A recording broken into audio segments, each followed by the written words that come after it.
All right, welcome to Dual Redundancy, the only podcast where you can hear all latest in television and entertainment news with too many hosts with exactly the same opinions. I'm one of those hosts, David Allen, and another one is John Berwick, and a third one is Kyle Bridger. I would say that I am the Harper to Dave's Emily, and John can be the old man because he's got the he's got the little look. beard. I'll take it. The old man John. Yeah. Yep, we're gonna be talking. You can about have him. a 9-minute fight scene where And you win. slowly roll around in the dirt. Yeah, I thought I'll you take were gonna it. make a joke up about how he has to go to the bathroom every hour in the middle of the night or something. I was like, we that's saw getting too that in the real. old man as well. Yeah. Yeah, so we're going to be talking about the new FX series, The Old Man, with Jeff Bridges. And then we have some quick checks especially about a finale, big Star Wars finale that aired today.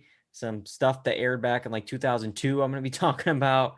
And then we have this first segment all about like entertainment news and what is it, John? In and out points.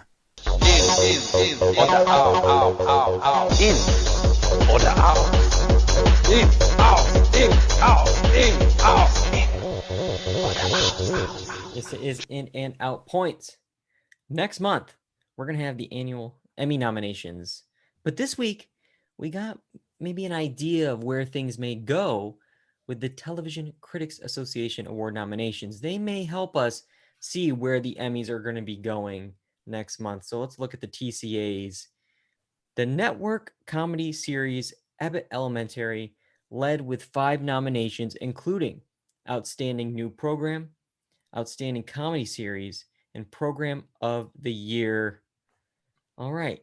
This is going to be, I think, a blind spot for the three of us here. Mhm. But Yep. Kyle, have you been hearing about the buzz and the hype of Abbott Elementary? Yeah, I have definitely heard a lot of good things about the show. I haven't checked it out yet, just with the multitude of other stuff out there. But I have heard a lot of chatter saying it's the best show they've seen in a long time, and how it's really good. I just have not gotten around to it, but I definitely want to binge it. I think this is going to be one of those things where once I start watching it, I'm going to binge it right away and then want more. But I just haven't gotten there yet. Yeah, it's so odd in 2022 of this like network series, comedy series, like, comeback. Like it used to be back in the day. Yeah, the network shows would lead the awards, but then it would slowly just keep going away. And then it would get to be like most of the time now in both drama and comedy series, you might get 1, 2 at the most total. And for Abbott Elementary to clean up here in its freshman season, 5 nominations, that's great. It's pretty impressive. So yeah, definitely adding it to the list. And that's kind of one of the reasons why these awards matter is these shows kind of get picked up here and people start hearing about them because of award buzz.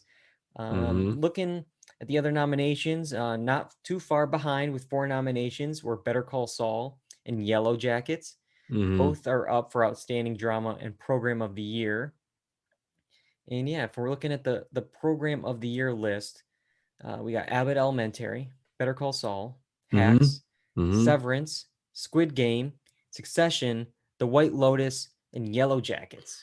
So here's where I get like a little, I guess, cognitive dissonance. Is that the thing? White Lotus feels like it's forever ago, man. And everything else feels more recent. I mean, I guess Squid Game could be in that White Lotus area, but the White Lotus in my mind feels forever ago. I don't know why. Yeah, it was forever ago. It was originally released back in July. It was almost a full year ago. It's just the timing of these things. Like when we get to the Emmys, it'll be the same exact thing. White Lotus is eligible this year for a ceremony that will air in September, even though it aired last July. It's just because like they do this. I think it's like June 1st to like May 31st calendar. That's why we saw so much craziness in May of all the shows releasing everything. And now it's kind of like there's some things, but it's kind of fizzling a little bit. It's because they were trying to get them in the Emmys window.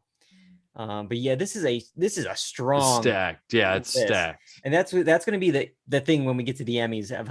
It's going to be a bloodbath this year because everything is back and you got heavyweights. I mean, Severance, like this surprise drama series that's just is great. Squid Game, another huge surprise, but I mean, like, I'm gonna have to choose now between Succession, which I love, Better Call Saul, which I love, The White Lotus, which I really liked, Yellow Jackets. I like that freshman series. Like, I love all this stuff. Like, how am I gonna choose?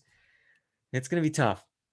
And the TCAs do something kind of interesting versus the other award shows where they kind of combined the categories for like actors and actresses into one category. So you'll have something like outstanding achievement in drama, and you have nominees competing against each other, like Bob Odenkirk and Ray Seahorn are in the same category of outstanding achievement in drama. Oh. With people from limited series, like Made and Dope Sick, they're all in this drama category. And I like that in some aspects, because when you get to the Emmys, and I feel like every year we talk about, like, most years, the outstanding Emmy in a lead actor in a comedy series is like, oh, well, we got one or two obvious ones, and then it's like we got to fill out the rest of the category. Who's on TV? Yeah. But then other years it's like it's too competitive, so it's just like, it's tough. Like I think we're coming to this era where everyone's kind of acting or whatever is going to be recognized equally among all performers, but it's just like, can we do divisions then or something? Because it's like when it's stacked like this, it's so hard to choose. Like, Ray Seahorn and Bob Odenkirk are great together. They're great. And then throwing Jeremy Strong in that category as well. It's like that's impossible. It's impossible. Yeah. How could, if you come out on top, it's like that doesn't mean all these other people are bad. It's just how can you differentiate? But this kind of combination does make some other interesting categories. I'm going to read off one. I have some of the nominees just to give you a taste of what's going on. Outstanding achievement in news and information. This is a category here. We got, of course, like something like PBS's Benjamin Franklin. Disney Plus's The Beatles Get Back. 60 Minutes, of course. But then you also have The Tinder Swindler and How To with John Wilson in this category. It's like, wow. How To with John Wilson, 60 Minutes, Ben Franklin, and Tinder Swindler. We're all over the place. Well, that category does seem pretty vague, or like you could manipulate it into whatever you want it to be. I guess I'm getting news and information from those shows. Yeah. I mean, I learned from the Tinder Swindler, John. Right? Oh, yes. Yeah. I learned a lot from that. Yeah. You got me on that one. No, the John Wilson, the scaffolding in New York that they have to inspect it every 5 years or something. So that's why it's up all the time. I didn't know that. All the time. But those, so many shows. I don't know if the Tinder Swindler wouldn't be eligible for our next In and Out point, because it was a one-off. It was like this movie. That's it. It's not a TV show that's currently airing right now. And that's our next In and Out point. TV Guide's annual list of the best TV shows on right now. There's a list of 100 shows. We'll end up focusing on the top 20, but I want to establish their rules first. We'll go through the list to see if anything jumps out at us, and then we'll focus on the 20. But to establish their rules, to be eligible for this ranking, a show has to be ongoing, or its final episodes must have aired recently. Ongoing shows are eligible as long as they've aired at least one new episode in the past year, while ending, canceled, or limited series are eligible if they aired at least one new episode in the past 3 months. That means you won't find something like the limited series Station 11, which ended back in January on this list, but you also won't find The Mandalorian, which hasn't aired since 2020. So first, I got some things about those rules here I'll get through, but do you like their criteria, Kyle, of what's a show on right now, and if canceled shows can be on this list? I mean, every little list has to have some kind of criteria. But the thing is like with some of these shows, we don't know what's happening with them. You know what I mean? Like they could technically be done, but not. You know? Yeah. Does that make any sense? Oh, I definitely think it makes sense. I mean, like we could not know whether something's going to series or just like the development's dropped off or what, you know what I'm saying? I don't know. Yeah, because I mean, if you look at this list, I mean, Squid Game is on this list, but The Mandalorian isn't eligible. But we're gonna get Mandalorian season 3 way sooner than Squid Game season 2. Yeah. And then you got a limited series on here. Oh, if it aired an episode in the last 3 months. No, the show's over. It's not airing right now. Yeah. It's like that should be it. It's done. It's the limited series. It should be ongoing series. But yeah, those are my qualms. I mean, and then you look at this list, it's like, man, we're really stretching at some of these because it's like, yeah, 48 hours, the 98th best show on TV right now. I mean, Real Housewives of Beverly Hills at 93. I don't know. I'm sure there's some other shows on those lists, but yeah, we'll get. Let's see here. I'm gonna go to. Here's what we should do. We should go. I'm gonna go 20 to 11, and then 10 to 1, and we'll go through the list here as it's scrolling by. You can see all the other ones that didn't make the cut, and then we can talk about what we think should be higher on the list.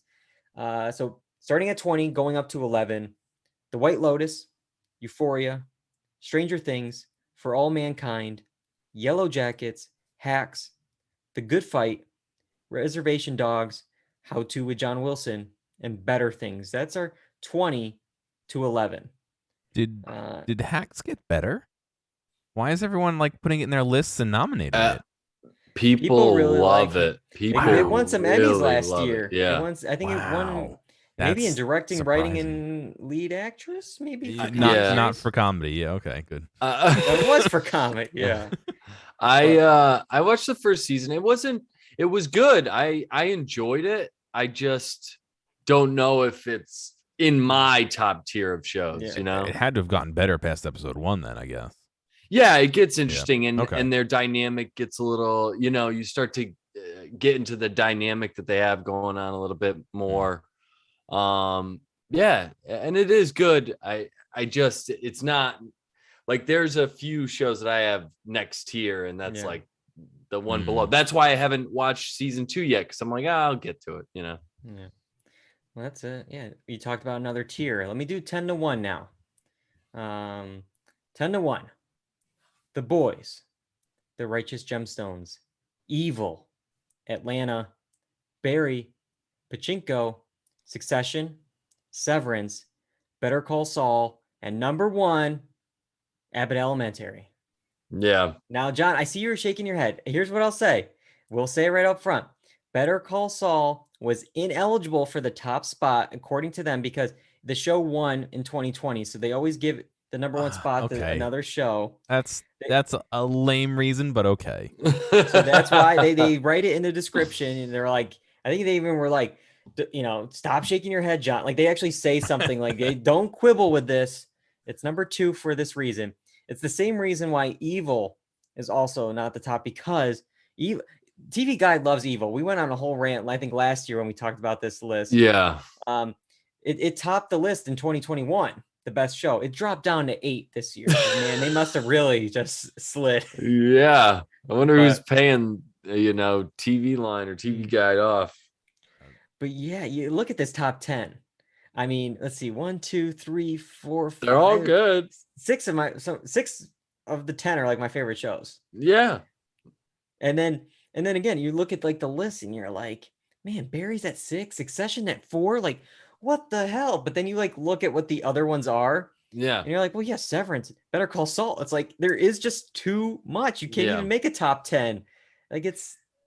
I will say, just going from, my thoughts of looking back at these shows that I've watched, and I'm going with shows that I couldn't wait to watch another episode. Severance, super, Better Call Saul is that way. The Boys is that way for me, and Succession. Those are all shows where I'm like, I can't wait. I need to see it right away.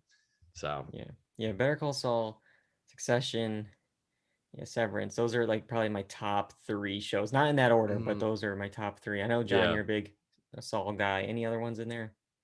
Yeah, I mean, I think 5 or 6 of those were ones that I recognize and have enjoyed recently. So I mean, it seems like for the most part, it's pretty they have things in the right area. We'll put it that way. You know. Yeah. I will say one I wasn't sure about in the right area. Maybe it's just been so long, but Dave, all the way down at 53 on the bottom half of the list. I mean, not to rag on it too much, but Russian Doll season 2 is at 32. I'm struggling to get through season 2 of Russian Doll, and I don't know. I just think what Dave did, especially in the second season, some of the issues it tackled for a show with, the characters with his stage name, you wouldn't think it would be from that person, but it was.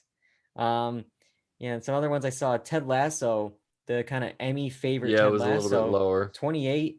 Even the other 2 show I really like was higher on it, on 23 for the other 2 over Ted Lasso's 28. Yeah, I'm surprised to see Ted Lasso so low, especially when so many people like it. The other 2, I feel like, is such a niche show, but its audience is like strong, so it like keeps around. But that show is really, really funny. Really, really good. I was also the After Party, which we liked, that was lower too, right? Yeah, that was it seems low. And then I was surprised to see Ozark at 39, actually. Yeah, I would say it's probably maybe a little higher, but I'm not, especially the final season. I was really down on Ozark. Yeah, so me too. I would probably be mad if it was in the top 20. Yeah, but I'm just saying, I wouldn't have been surprised if I saw that it was. I'm sure it's going to get plenty of Emmy nominations, and I'll complain about that in July. But so that's the list. The 100 best shows on TV right now, according to TV Guide. One of the shows that just missed the top 20, it was number 21 on the list, was Squid Game. But hey, maybe this spin-off reality show will make the list in coming years. The stakes won't be life and death. I mean, presumably, we don't know. But Squid Game, the challenge, will have 456 players competing in a series of games for the chance to win $4.56 million, which Netflix claims is the largest lump sum cash prize in TV history. Squid Game, the reality show. John, when should I send the application in? I would do it right away if you want to get considered. I'm talking for you. You're the one go for submitting. it. Okay, I'll try out. Okay. I don't know. I'm wondering if Netflix is so in the hole, who's funding not only the show, but who's funding a $4.5 million cash prize or whatever it was? Like, they just have the budget to be like, yeah, all right, we'll give it away. Like, you know what I mean? It's in stock options. Yeah. Oh boy, great. It's worth $4 million now and none tomorrow. You might be buying the company for $4.56 million at some. But that is a lot of money for a network that keeps saying that they're struggling, or at least according to the stock is struggling. But is this 56? Is this based on like all the kids games that they do in the show? I think from what I'm hearing, it's going to mix some of those games. I am positive we're going to get the red light, green light game. We have to. And I'm sure we're going to get the biscuit game. Probably one or two of the other ones. Probably the ones that are a little bit more violent. We're going to have to tone down, It'll be like that Legends of the Hidden Temple reality show that we saw that they were like in this Oh my God. It'll probably be something like that. But this is an interesting play from Netflix to do this because we talked about it in the last segment, but it's going to be a while before Squid Game probably comes back. It was a huge hit, but I mean, it's going to take a while for them to, write it and, make it and for it to come out. The show has been renewed for season 2. It was announced this week. It's official. Season 2 is coming. But it's like, I wonder if this reality show is just kind of like there to help like keep the show in the minds of the users. Like, don't forget about this show. It's going to be a while, but like, here's something to tide you over until the real Yeah. thing comes back. Yeah, that could be real. I wonder if there'll be a game where you get locked inside a room and you just beat the crap out of each other. Is that a Well, I don't know. I didn't see that on the list. no? Yeah, that might be a choice, but right now they're casting. Casting is available to people around the world, but they must be English speaking. That's one of the qualifications, which Mm, it seems like a controversial mandate. I mean, given that the original series was in Korean, like that was the show. But obviously, I guess probably to explain the rules for the contestants, everyone has to at least have one language to for all 456 competitors. I don't even know how production is going to do this. Like Survivor mm, has a hard enough time giving stories an equal screen time to 20 people. Like, mm-hmm. how do you know which like 5 or 10 are going to like outlast the 456 to have a camera crew in the beginning kind of following them around to get their story for later on? Like, this is going to be a hard show to produce. Unless the producers are massaging Mm, they find like the most boisterous person there, follow them and massage whatever they can to fit their needs. I don't know. yeah. It is. It is also an interesting thing for Netflix. I don't know if Netflix like fully understood the show and what the show was saying Yeah. with a giant company forcing poor people to risk their Yeah. life for some spectacle. It's like, do we really get the Yeah. moral of the story, Netflix? They I don't know. don't care. Just keep but pumping money. in that money. Yeah. Oh. But They need it. Kyle, would you sign up for the Squid Game reality show? Um, I mean, yeah, because I'm poor. So You I need would that love $4.56 million. And if it's like I could see them tying like Big Brother elements into Yeah. it, you know, Yeah, where it'd it's be like you're interesting to trying to see if make they kind of deals do and some stuff. like live feeds or yeah, like some kind of like challenge component. Like the challenge is coming to CBS. It's usually on like the MTV, but it's gonna be on CBS. It's gonna have like Big Brother, Survivor people in it. So I might check that out. Yeah, it'd be interesting to see what Squid Game entails with all 456 competitors. But it's gonna be a while before that, before Squid Game 2, and might be. I, I, Oh, I you're ruining my transition. oh, okay. I'm sorry. I blew it. It's I blew it. gone. I'm sorry. It's gone. What's up, Kyle? No, I was just gonna say. I hope the competitors like. I wonder what the competitions are gonna be like. Are they gonna have like Old Man Rivers out there, and then is some young guy just like undercut him on a, you know? There might be a challenge that's right up his alley. We don't know. That's true. That's true. All right, I ruined your transition just for that. I have no transition. I'm gonna go right into talking about a show. It's gonna be well, we're a couple months away from the House of the Dragon series before the premiere of that, but HBO is already in development on the next Game of Thrones spinoff. Kit Harington is attached to reprise his role of Jon Snow in a sequel series focused on his character. To remind those who maybe are choosing to forget the final season, Jon Snow was exiled from Westeros and journeyed north of the Wall with the wildlings to leave his old life behind. So I'm assuming this is where that series will pick up. Who's signing up for this? John? I don't know what's even up there anymore. Like, what do we have to adventure Winter up there? is coming again. Yeah, we already went up there. We already explored. We figured it all out. Is there more to explore up there, or is it going to be like he's up there for 2 episodes and he's like, I gotta sneak south of the wall to like find something? You know, like I don't know. I don't know. I don't know. I don't know. This hesitation, I hear it in the voice here. Yeah. Kyle. Yeah, it could be too much Game of Thrones. I mean, I like that world that they have, but yeah, with all this Game of Thrones talk, it might be to end up being too much. I just am get concerned with stuff like that. And we have to, I always think about budget. Are we going to be seeing the similar stuff, or are we going to, Is it digital the Mandalorian, Book of Boba Fett, Obi-Wan thing where it's like, oh, we got one set on Tatooine, Yeah. we're using it in all three. Yeah, I'm worried about that kind of thing. So, I I'm not in love with the idea, but I wouldn't hate it. I would probably watch an episode of it. I just wonder what George R. R. Martin thinks of his Well, creation. what is he even doing? Get on the book, George. He What are sleeps you No, doing with soundly your on a time? bed of Dude, money every night. Don't worry about him. those books are Are never never coming. being written. Never being Yeah, written no. because all of this offshoot stuff, I don't mean this in a mean way because why not? But he's sold out and he's done his thing. And I'm not even a fan. I'm just saying, like, he just sold He's out. done. You know what I mean? He's done. He's done. But I don't know. Yeah, obviously I was never into Game of Thrones from what people remember on the podcast.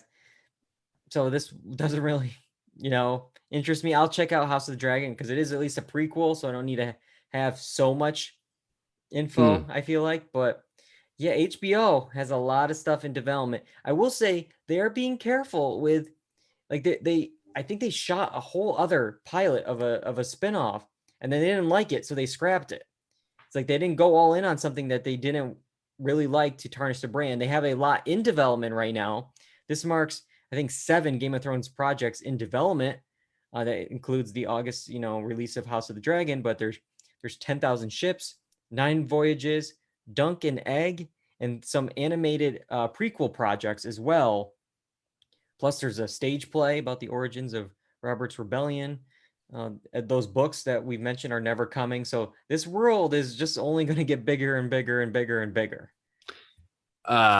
Is HBO trying to do like a Marvel situation where you need like everything intertwined in order to understand what's going on? I think it's just IP. It's just like we gotta just make, we got Game of Thrones. I'm surprised they're not doing more with like Harry Potter. I mean, Warner Brothers has that. You would think they'd be really try and make Harry Potter TV shows, but they're going. They do have I think they do have a video game coming out soon. Okay, I think. But yeah, it's just I'm surprised, even especially because there is Warner Brothers, on the HBO here that we haven't even seen a Game of Thrones movie or a sequel movie or the El Camino of. So I don't know, but yeah, there's a lot coming. Winter is definitely coming again, but let's see. I got one more in and out point tonight here. Something else that's going to be arriving that we're all going to be looking forward to, maybe. The sequel to Joker, the 2019 Joker film, made over $1 billion worldwide, was nominated for 11 Oscars. Got a lot to talk about with Joker 2 here, including a possible title here. Joker Folie à Deux. It's a French thing. I don't know, but it's a French title. Supposedly, it's referencing a medical term for an identical or similar mental disorder that affects 2 or more individuals, usually members of the same family. So that maybe gives us a clue. We'll get to that, maybe why that's important in a minute. But already, we got Joker 2 with a French title that I'm going to struggle to pronounce. What do you think of that, Kyle? I mean, it's interesting. I mean, what does this mean? That everyone is under the spell of the Joker? Isn't that kind of his thing? And the title reveal kind of plays into that? Maybe. I got another thing that may lead to that in a second, but we know a script has been written. There was at least a cover page of a script that the director, Todd Phillips, posted on Instagram. And then we see a photo of Joaquin Phoenix reading said script. But then the Hollywood Reporter did confirm that Warner Brothers has yet to close a deal with Joaquin Phoenix for Joker 2. And I'm going to bet, it's going to take a lot for him to sign on to this, a superhero sequel in a way here. So you better back that truck up. That's what I'm saying. Empty that bank account. Maybe Warner Brothers needs to compete in a couple Squid Games, and then they can pay Joaquin Phoenix for Joker 2. Yeah, because this was supposed to be a one and done. Yeah. So they didn't get him on that like 3 movie deal. Oh no. Well, good for like the first one made Phoenix. $1 billion. It's like if I was him, I'd be like, I'm getting points on this one. Like, yeah, and you got to think the transformation he had to go through with his body. So it's like, do I want to do that again, dude? Yeah. So I mentioned in that description of the title here a mental disorder affecting 2 or more individuals, there's talks that Joaquin Phoenix may have a co-star, and that co-star is Lady Gaga. Is in talks to star opposite Phoenix and is believed to be playing Harley Quinn, his psychiatrist at the Arkham Asylum and later girlfriend. So there we go. And what do you think about this cast now, John? I can see that playing out with the talks of it maybe being a musical or having musical elements, and her. Oh, we'll get to that. Yeah, I know. That's a whole other part of this. But yeah, I mean that also digs right into the title, where I mean, obviously the story is that she was somehow swayed by him, or somehow was transferred into Harley Quinn by him, and a medical disorder between two people, that kind of all plays into it. So yeah, I mean that doesn't sound bad to me. Yeah, I kind of like this choice, especially we'll get to the musical part in a second. But she's been going all in on these kind of Oscar-y type movies, and it would be really funny after Star is Born and House of Gucci. This is the one that she gets an Oscar for. That would be pretty wild, but it's crazy that you're even bringing that up. I mean, we're just hearing about the movie and you're like already putting it in Oscar category because of how the first one did, I guess. You gotta do that. I mean, like, yeah, it's just like, all it's these just predictors come out in like March, and it's like, oh, there's a film by Steven Spielberg and Chris Nolan, and yep, mark them down for Oscars. And it's like, wait, you haven't even seen a frame of it. Nope, it's an Oscar movie. And it's just like, that's what this is. 11 Oscars. Joaquin won, $1 billion. Lady Gaga is an Oscar winner and a nominee at different points. It's an Oscar movie now. Yeah. We get another bad accent with this one, maybe? We'll have to see. We'll see. Yeah, she'll do like the complete opposite of what you're thinking it's going to be when she was doing Russian, when she was an Italian. But yeah, you mentioned it, John. Musical. This film is going to be a musical. I don't know if it's going to be like, okay, maybe 1 or 2 songs or something. But like, could you imagine a full-fledged musical like I mean, song and dance? Like those stairs in the Bronx, there's going to be a kick line going down those stairs this time around. It's going to be very popular again, I think. Yeah, it's an interesting idea. I mean, why not? I mean, the reason the movie kind of did so well is because it's so different from all the other superhero movies we have out. So why not try something a little bit different? I don't necessarily love musicals, and I would still go see it. Yeah. I mean, I'm the same way. I had mixed thoughts on Joker. You can definitely hear that review in the archives, but I'd be interested to see what is going on with this. It's definitely gonna be a film a lot of people are talking about. 2 big stars, a musical, a sequel. It's a lot going on in it. So, all right, we got a show to talk about now, and no way to transition to it. It's completely different from Joker 2. It's The Old Man. Guys, send us back. Back in time. We're back, baby. Gotta get back in time. The Old Man series premiere.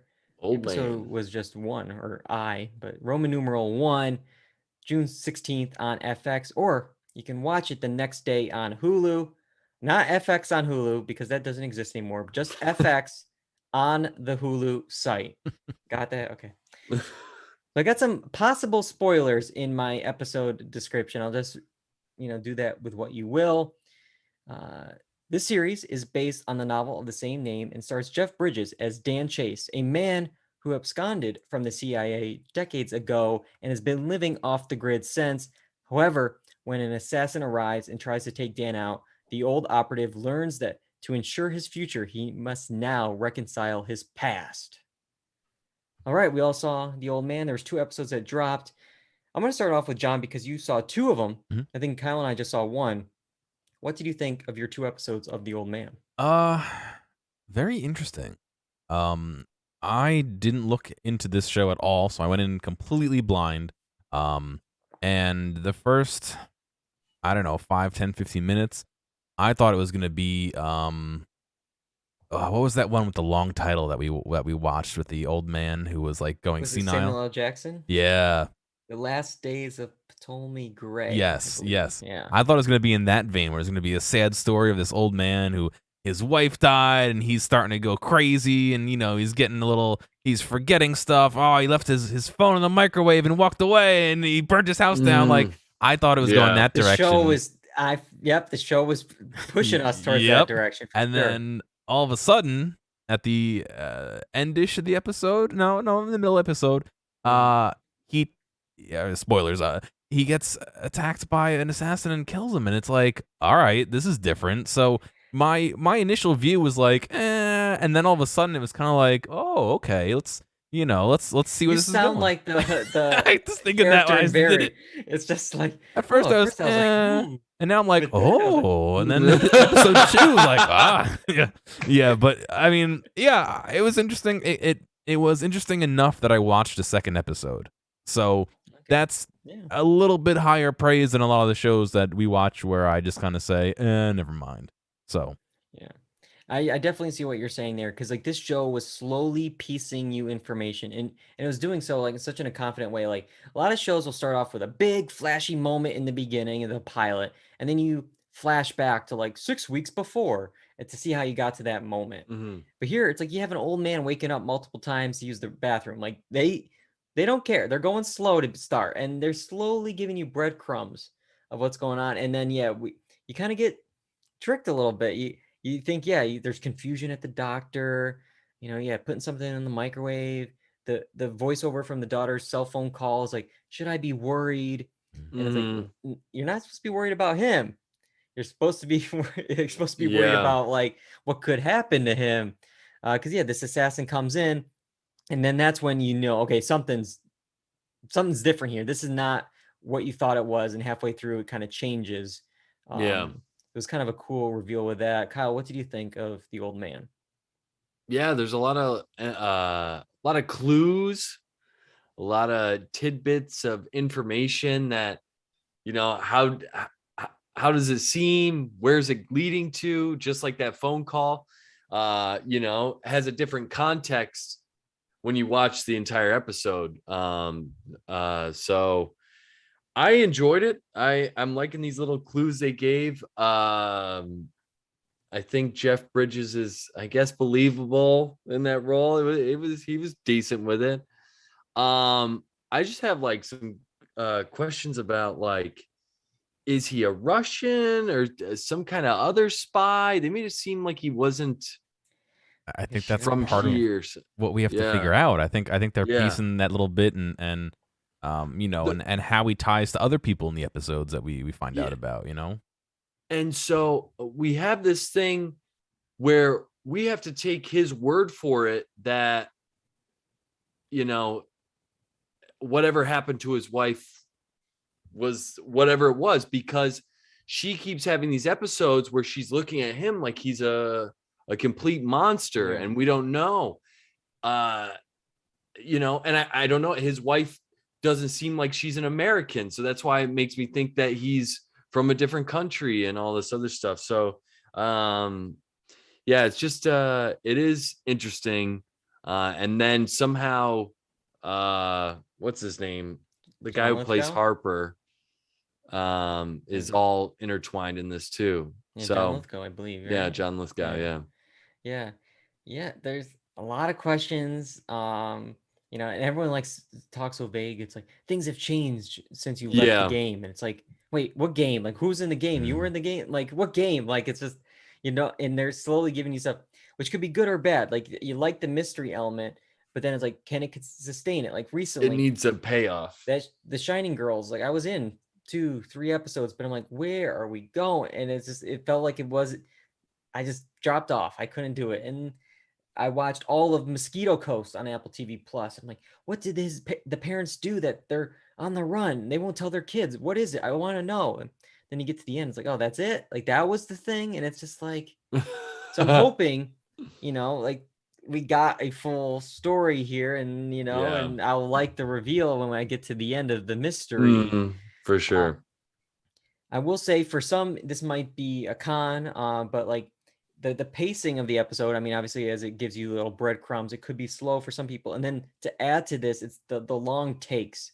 There was a lot of oneers, which are pretty impressive, just production wise. I mean, you got the doctor visit, him walking around for the intruder, the fight scene at the end. I mean, you have these long one take moments, and I think in the fight there wasn't like no music. It was just like Yeah, it the was natural just very sounds of just intimate. it Yeah. happening, for 10 minutes. It made it seem more believable than, the normal Marvel punch, punch, punch, knockout. Okay. And it's Yeah.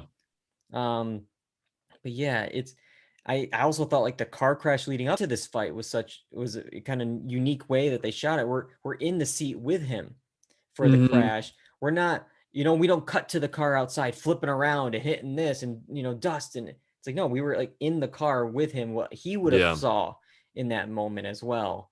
So they're doing a lot of unique things with this. I'm interested in it. It's one of those things where it's like, I gotta, I think, be in the right mindset to, sit down and watch it, because it's a slower paced show, I feel like, overall. Yeah, I mean, I was in it the whole way, just because the tidbits and the little clues were enough to keep me interested in it. And yeah, I was going to mention that I liked a lot of the production stuff, a lot of the shots, especially the shot where the assassin comes to kill him, and the way that the tone that they set, it can put you on the edge of your seat. Very tense, almost scary at times. I'm like, am I supposed to be scared right now? Because I really do feel that way.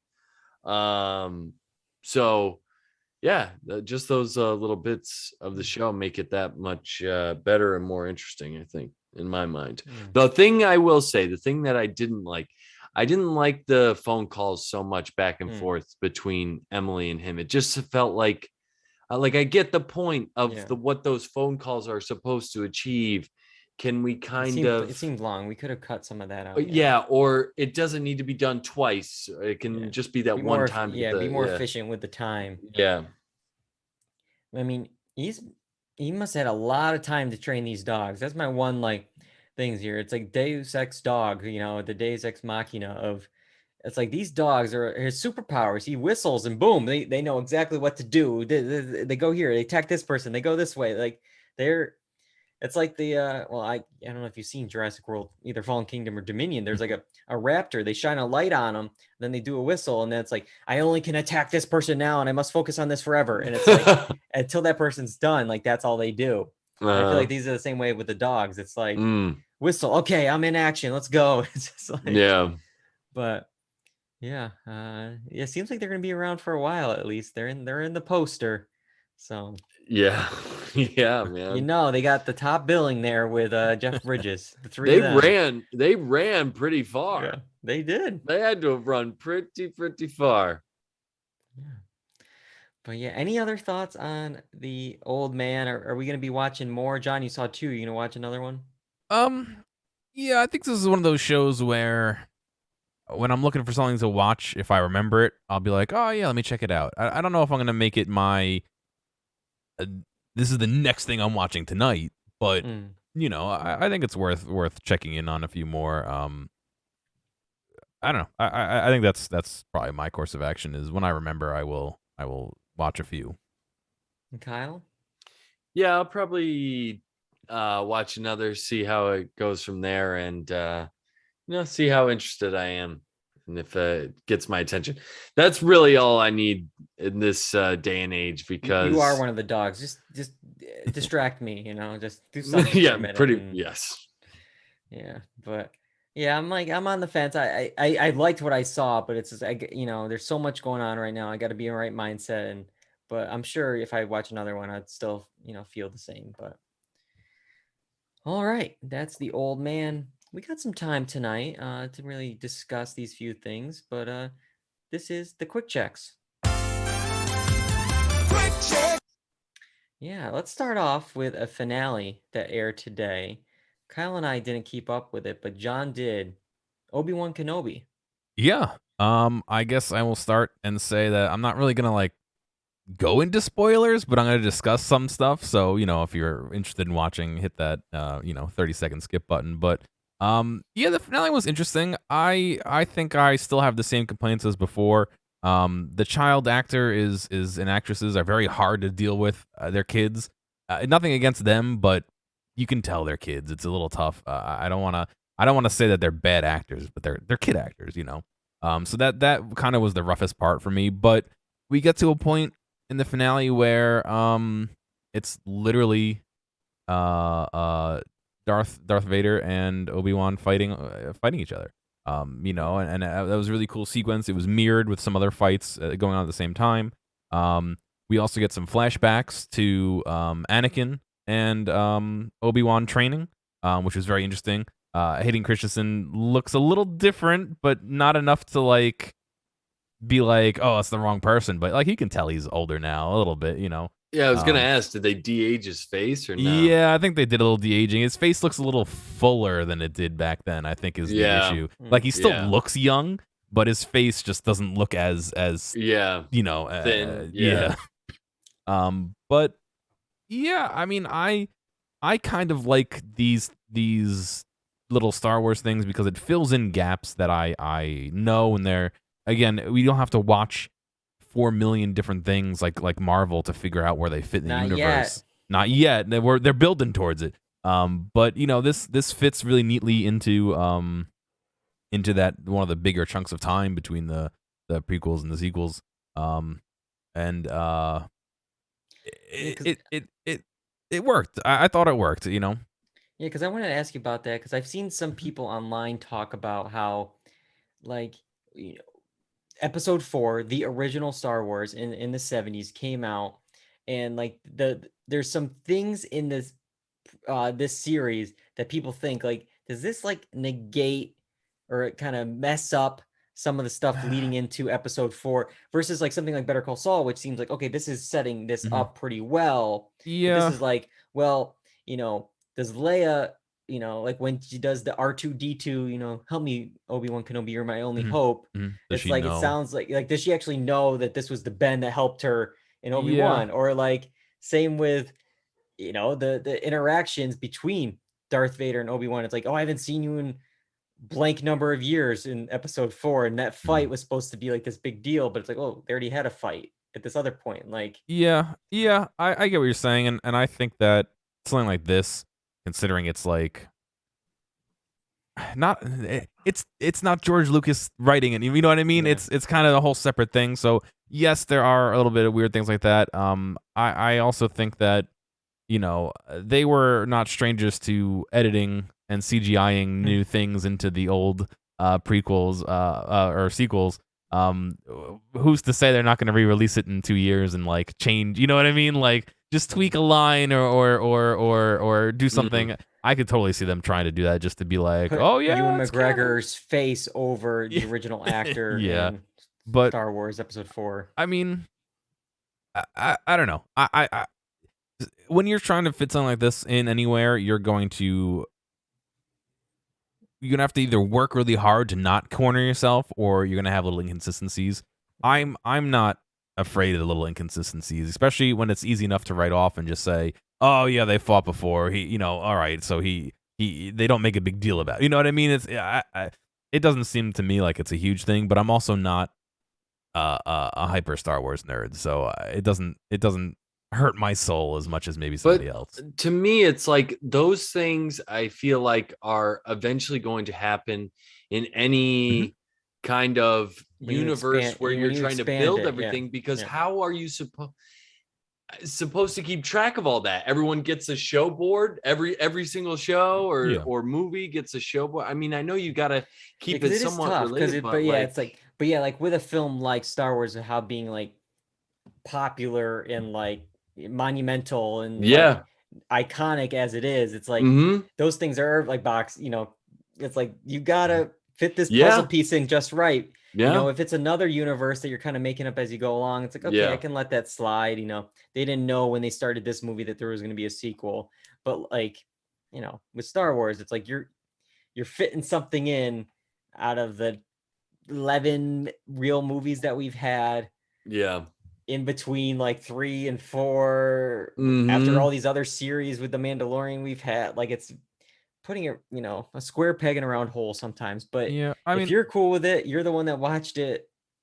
That yeah. works for me. I'm not sweating the really nitty gritty like that. Nothing about it made me go, gotcha, you did it wrong. Like, Yeah. it all fits well enough that I'm like, all right, cool. If I watch them back to back, maybe I'd be like, oh, all right, that was a little weird, but nothing that would make me be like, again, nothing that's gonna make me. There's no gotcha moment. Like it mostly fits. If not, As long as they pretty didn't much like kill all off a fits. character in Yeah, this, and then they yeah. appeared. Oh, just kidding. Just some was a flesh wound or whatever they say. I Monty Python or whatever. I will say, what we discussed earlier, it's supposed to be a limited series, and they kind of did leave it off in a spot where, and again, small spoilers, Obi-Wan meets Luke at the very end, and he says hello to him. So, and they show the kid and all that, so I could see them very easily trying to pick this up again, and oh, now Luke's in danger, and they kind of had a side, like not a B story, but where Luke was involved at the end, so I can kind of see if they I think wanted I'd to be pick it more. up. I would be more mad with that, even though again I'm not a I think so. I think Star so too. Wars nerd. Where it's just like, yeah, because like the Luke we see in Episode 4 is like this guy who has no adventure in his life. He just Mhm. wants to go to the town to get whatever those converters are. It's just like he And has he no wants to adventure. do a So little like he got racing. Yeah. kidnapped and he goes into space and he has the guy who he meets for like the first time, or at least from what he remembers in Yeah. Episode 4. It's like, hey, Yeah. you're the guy who saved my life. It's like, I very much agree, and like you said before, I can kind of fit into the universe where Leia says, "Help me," yeah. not without saying it, but you helped me in the past. I need your help again. Whereas Luke meeting him and being like, not knowing who he is incongruent with them actually like, meeting and going on an adventure or whatever. And the idea that Luke met him and knows of, Ben Kenobi or Obi-Wan or whatever one he references, that kind of makes sense if you think about him meeting him once just to say hello Yeah. and then that's it. So it's a good point to leave it, I think. I think they We'll see. are in the right spot to walk away. Yes, I know they want to make their money, but I think they're in a good spot to walk away and not step on their toes. All right. Well, a lot of people are talking about Obi-Wan Kenobi this week. Probably nobody's talking about My Quick Check. It's The Mole, season 2. Aired probably 2001, 2002. Oh my It's like 20 years God. old. This is what I'm into right now. I'm gonna explain the show for those who don't remember. I remember watching it growing up. This came after the Survivor boom, Big Brother, all that stuff. But I don't remember anything from it, which is great because then I can watch it with fresh eyes now and not know, the winner and all this stuff. But in the reality show, contestants work together as a group to add money to a pot that only one of them will eventually win. Among those contestants is one person who is secretly designated the mole by the producers and is tasked with sabotaging the group's efforts. So the whole episode, they do all these different events, tasks to try to get money. There's this contestant like, oh, they, in a situation like, were they just bad at this challenge or were they actually the mole? Like, so, and you're kind of like this guessing game, who done it, it's Clue.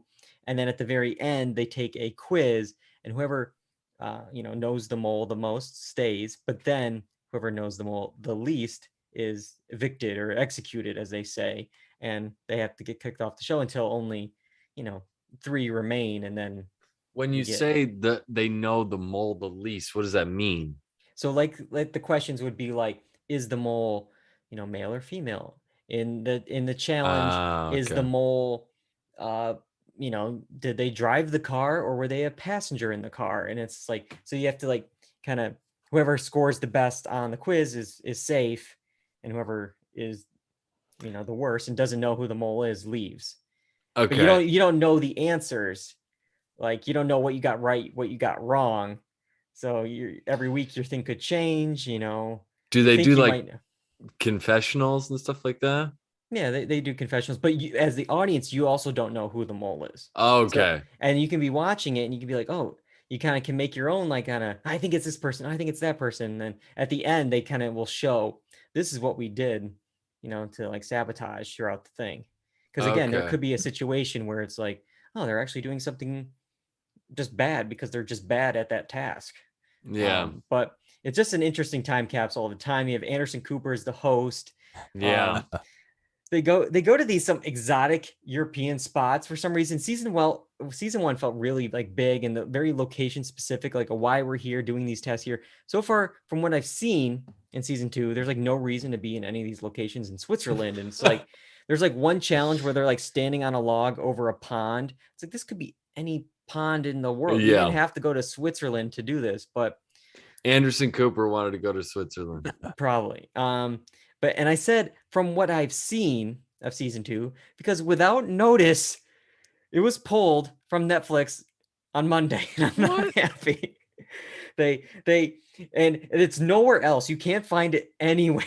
Wow. You can't even Holy buy cow. the season on DVD on Amazon. Like you can't. No? Like they have season 1 on DVD. I can't get season 2 on DVD. So I don't know what I'm gonna do. It's just really annoying because on other shows on Netflix they'll say like this series is leaving on blah blah blah, but they didn't do that this time because they uploaded seasons 3 and 4, and they replaced 3 and 4 with 1 and 2 and or strike that, reverse it. But you know what I mean? Like so Yeah. they never said we're getting rid of the mole. Like out of randomly, I go to watch season 2, episode 5, and it's like, oh, where is it? But you could watch season 3, yes? Yeah, I did watch I started season 3 last night. Oh, It's actually a mini celeb season in Hawaii. And here's some of the celebs we got. I'll just mention a few. boy. What year is this?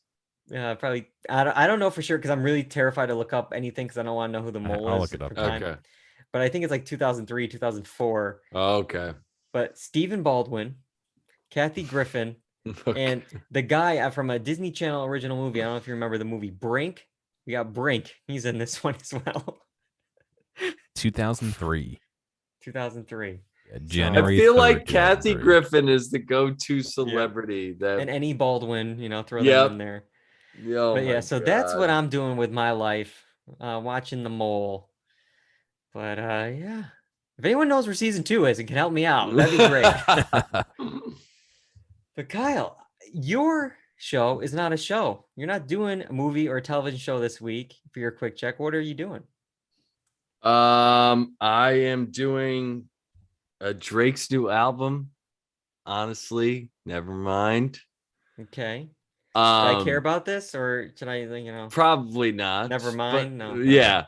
Somebody did tweet, and I think it was the funniest tweet, is they said he called his album Honestly Nevermind, and maybe he meant it because this Burn. yeah.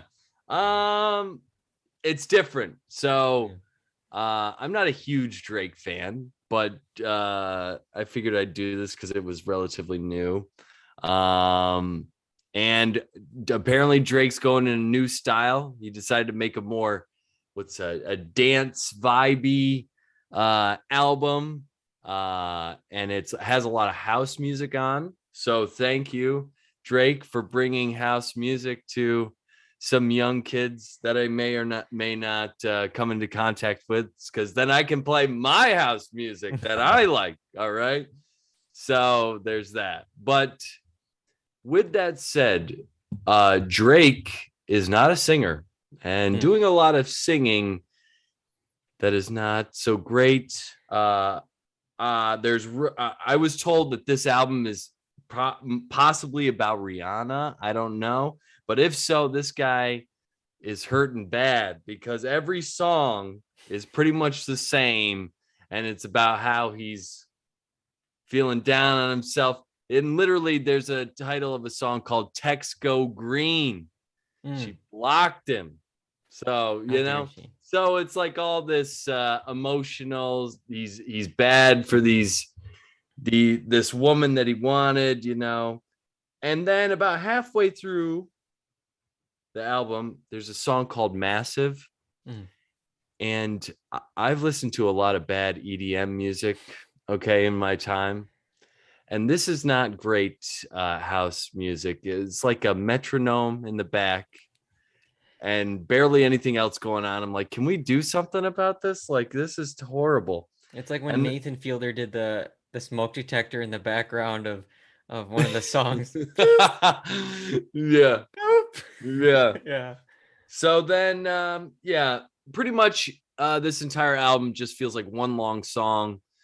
that Drake is singing, except at the end, there's like 2 tracks that feel like totally different from whatever he was creating for the rest of the album.